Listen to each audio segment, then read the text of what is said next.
Cossacks European Wars is a real-time strategy game from the Ukrainian studio GSC Games World. Released in 2000, it had the follow-up title a few years later, and a third game in the series was released in 2016. The desire to create the game began in 1997 after Age of Empires was published, and development teams started the next year. The 17th and 18th century were selected because, taking in consideration Age of Empires, it would have been its logical successor and not a competition at first. Initially, it was supposed to be about the confrontation in Ukraine and Russia. And there will have been 4 nations in the game, all set in the Eastern European market. But after an exhibition in Cannes, Cossacks received good reviews from reputable reviewers, so the game developer decided to expand the game across Europe, covering all the important nations of the era. There's been a couple of expansion packs released, most notably Cossacks Back to War, which is a standalone version, so you do not need the base game to play it. And if you are interested in my reviews of them, you can look them up in the top right corner right now. Cossacks covers multiple campaigns spanning from the 30 Years' War down to the Austrian War of Succession, effectively covering the 17th and 18th centuries. You know, the period of time with incessant wars raging across Europe. Feels great living in such enlightened times. While the campaign is historically accurate in most parts, it can also undertake scenarios that will give quick experience, setting you up against odds right off the bat. The only problem with single player is the ridiculous AI. If set at a lower difficulty, it will be ridiculously easy to overpower and destroy them, while the next step will get it to perform at the super level, with constant harassment and almost always perfect tactics employment. The game is played on an isometric view. The game engine is well optimized and the Steam version runs decently. Cossacks also depart from the common real-time strategy games with available formation that you can set your soldiers into.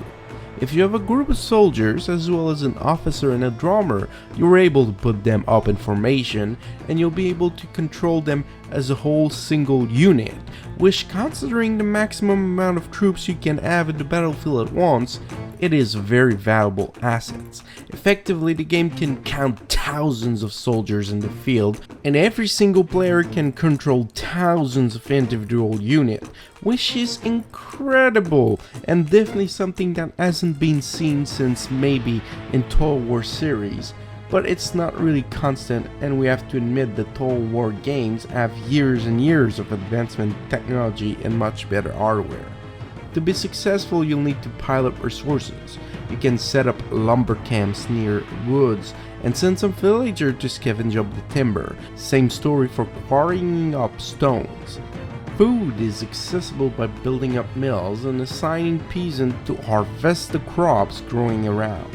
Iron, coal, and gold, on the other hand, only requires you to build a mine and send some peasants inside to have a constant stream of resources.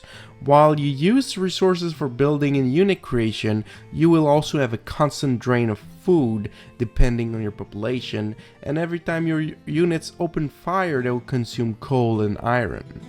Gold is also important to pay your troops in a trickle-down fashion to make sure they support you until the end. While the graphics aren't the best thing around, to be honest, we don't really need it to be.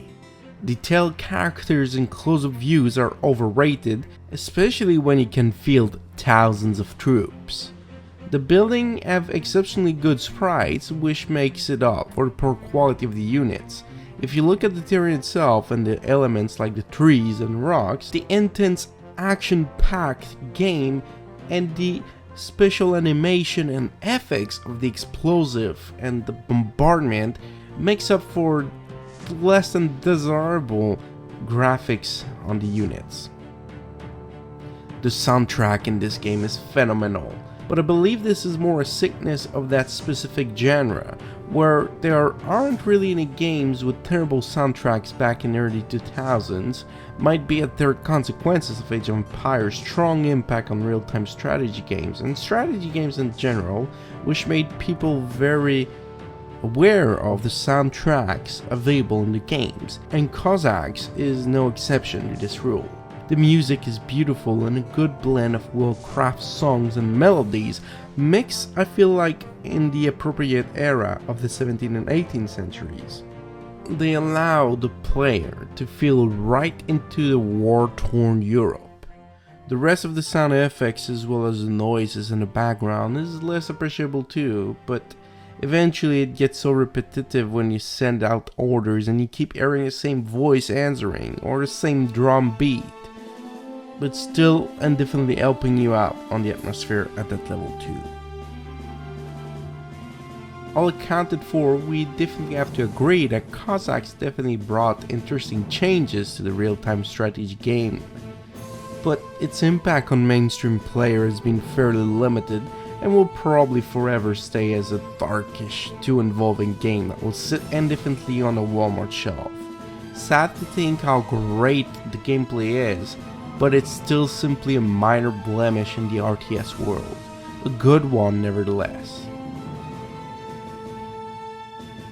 If you have enjoyed this review, make sure to subscribe for more. Thanks for watching and see you next time.